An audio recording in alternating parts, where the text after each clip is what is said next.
Bom dia, Clementina. Olá, Mariana. Obrigada por estares cá mais uma vez. Obrigado eu pelo convite. Olha, eu queria muito, tínhamos a vontade de trazer este tema aqui, mas sendo um tema assim um bocadinho que se pode viajar na maionese, não queríamos trazer qualquer pessoa, queríamos trazer a ti, porque és de facto muito especialista e muito voltada para esta área dos bebês.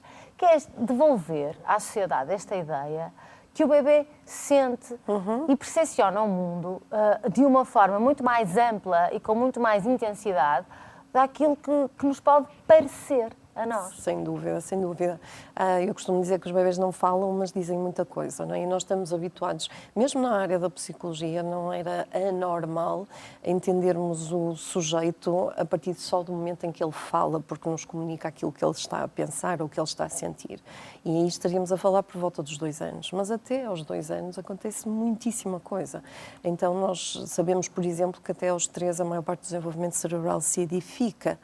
E dentro do desenvolvimento cerebral nós temos a parte emocional e é óbvio que o bebê sente e o bebê sente aquilo que dizem, aquilo que fazem e aquilo que não dizem e o que não fazem. E tudo isso vai ficar gravado, inclusive, em termos da arquitetura do seu sistema nervoso e mais tarde vai-nos explicar alguns traços que nós achamos que é de personalidade, sei lá, eu sou muito perfeccionista, isto provavelmente tem a ver com a minha infância e com o facto de as minhas necessidades terem sido atendidas ou não atendidas, de acordo com essa percepção que tu estavas a falar, de que as pessoas às vezes olham para o bebê e como ele é pequenino, parece que só come, dorme, faz xixi, cocó e não se passa mais nada. A verdade não é essa. Temos imensos estudos científicos que nos demonstram exatamente o oposto e eu na clínica tenho imensas situações em que consigo chamar a atenção dos pais para esse facto. Por exemplo, imagina em situações de perda.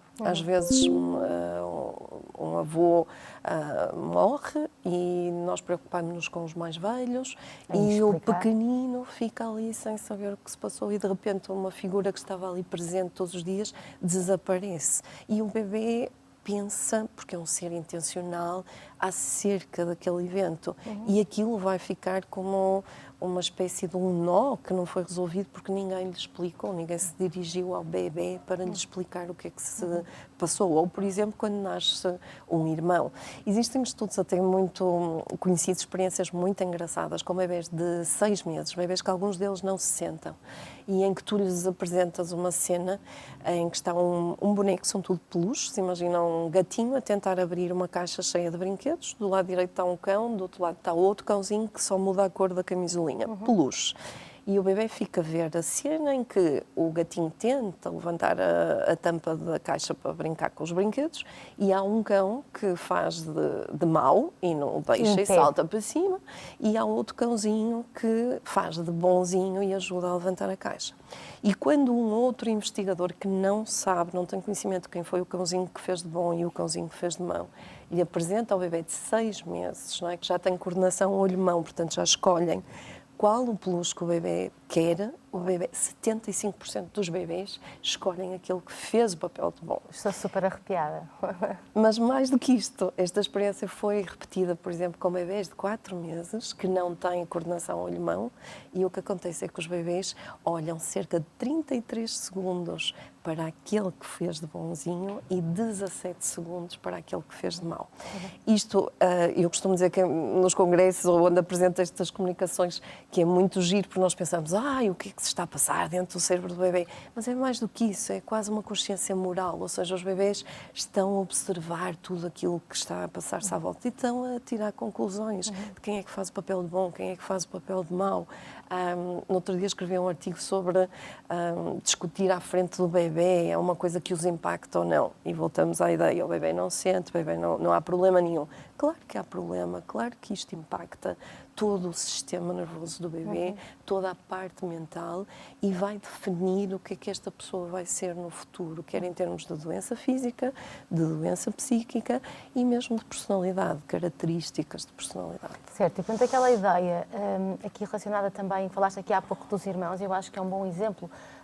Quando temos uns filhos mais velhos e temos um bebê, há aqui um bocadinho a ideia que se pode deixar aquele bebê ao cuidado constantemente, não é pontualmente, Sim, obviamente, sim. ao cuidado de uma outra figura e dedicar mais tempo aos mais velhos, porque o pequenino não percebe nada e só precisa daqueles cuidados primários que tu falavas, de mudar a fralda e de ser alimentado. O bebê sente esta ausência e percepciona até esta nossa gestão. Sem dúvida, sem dúvida. Até diria que o mais pequenino acaba por precisar mais, porque está nos primeiros anos de fundação de todo este desenvolvimento, do que os mais velhos, que já são capazes de fazer uma gestão emocional e uma gestão do tempo e têm outras atividades para conseguirem ocupar o seu tempo sem ser a relação próxima com os cuidadores. E mais do que isso, é que este desenvolvimento não acontece por acaso, ou seja, acontece porque o bebê é exposto a experiências e, acima de tudo, é exposto a uma relação que nós chamamos uma relação de vai e vem, de dar e receber, com os cuidadores. E isto é fundamental para o desenvolvimento cerebral se dar. Por isso eu costumo dizer que não é colocando um bebê em frente à televisão que ele se vai desenvolver, é na relação. E se eu deixo o bebê ausente dessa relação, eu estou a impactar imenso o futuro dele, sem dúvida alguma. Portanto, não tem só a ver com o que nós fazemos, tem a ver também com o que nós não fazemos, sem dúvida. É? Sim, até porque há imensos estudos neste momento de trauma infantil e nós temos, e os impactos que isso tem tanto na saúde física, porque nós sabemos que quanto mais episódios traumáticos tu vives na infância, maior a probabilidade, por exemplo, de ter uma diabetes ou uma doença cardíaca.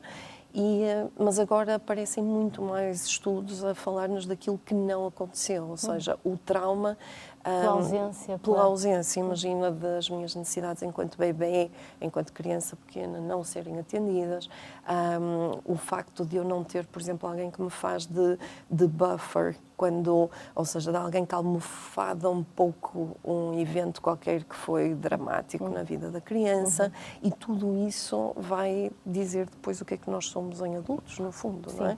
Para darmos aqui também alguma tranquilidade a estas famílias, é uma grande responsabilidade esta e, portanto, temos que assumir, quando temos uma criança ao nosso cuidado, nós estamos perante um lugar de responsabilidade, a responsabilidade nessa relação e nesse desenvolvimento, não temos que nos demitir dele, nem ter medo dele ao mesmo tempo. E por falar em não ter medo, quando falas em eventos traumáticos, em situações difíceis que acontecem, e estamos hoje perante muitos divórcios, muitas perdas de outros tipos, sabermos que quando existe uma figura central, basta um pouco aqui puxando a teoria da vinculação e sem querer ser muito teórica, que basta este buffer, basta esta figura central para amparar tudo isto, não é? Sem dúvida, porque o que nós sabemos é que não é tanto o trauma que a criança vive, mas quem está ao lado da criança para acompanhar a ultrapassar esse trauma. Isso é das coisas mais fundamentais. Portanto, sem dúvida que as coisas acontecem, a vida acontece, as crianças vão sendo expostas a situações que não seriam as que nós gostaríamos, não é? Mas há sempre hipótese de reparar, desde que nós estejamos atentos e desde que olhemos para os bebês e para as crianças pequenas como seres intencionais, como pessoas completas, pequenininhas, mas pessoas completas que têm essas necessidades e, portanto, que essas necessidades não fiquem deixadas ao acaso. E claro, depois mais tarde vejamos outro tipo de sintomas. Não tentemos ou não comunicar de todo ou também contar histórias da carochinha também, que é outra coisa que se tende a fazer. Sim. E que o bebê tem alguma noção, mesmo que não seja direta, de que o estamos a enganar, certo? Sem dúvida. Porque... O bebê percebe quando nós estamos a dizer a verdade ou não estamos. Há uma sintonia enorme em termos emocionais dos bebês. Para além disso, ou seja, não só emocionalmente, porque estão ligados a nós porque somos seres sociais e precisamos da conexão, mas também em termos neurológicos. Nós temos neurónios espelho, não é? Que mimetizam aquilo que o outro está a sentir e que são a base depois da empatia, não é? E a verdade é que os bebês sentem o que nós estamos a dizer e sentem quando o discurso não corresponde com a emoção que nós estamos a transmitir, às vezes inconscientemente. E, portanto, claro que temos que dizer a verdade, claro que sempre adaptada ao desenvolvimento, ou seja, não vamos explicar a decomposição de um corpo a uma criança de 4 anos, mas temos que, acima de tudo, ser verdadeiros com eles, ser autênticos, não é? Autênticos, mesmo quando não sabemos o que fazer. mesmo quando nos sentimos impotentes. Isso é importante passar, porque isso é ser humano. Certo. E é também a possibilidade desta criança se sentir tranquila um dia mais tarde com as suas próprias imperfeições e as suas próprias indecisões. Exatamente. Se eu vejo um adulto que está indeciso, eu percebo que posso estar indeciso e isso não tem mal nenhum. Não é mau, não é? Sem dúvida. Clementina, mais tempo estaria aqui a conversar contigo. Aprendo sempre imenso, é muito bom mesmo receber-te aqui e acho que deixaste aqui algumas mensagens importantes. Obrigada por nos lembrares que o bebê é um ser completo, em desenvolvimento, mas é uma pessoa. É uma Houve pessoa, uma vez que eu acima de disse, tudo. é uma pessoa já. E respeitá-lo como pessoa. Sim, muito obrigada. sem dúvida. Obrigada.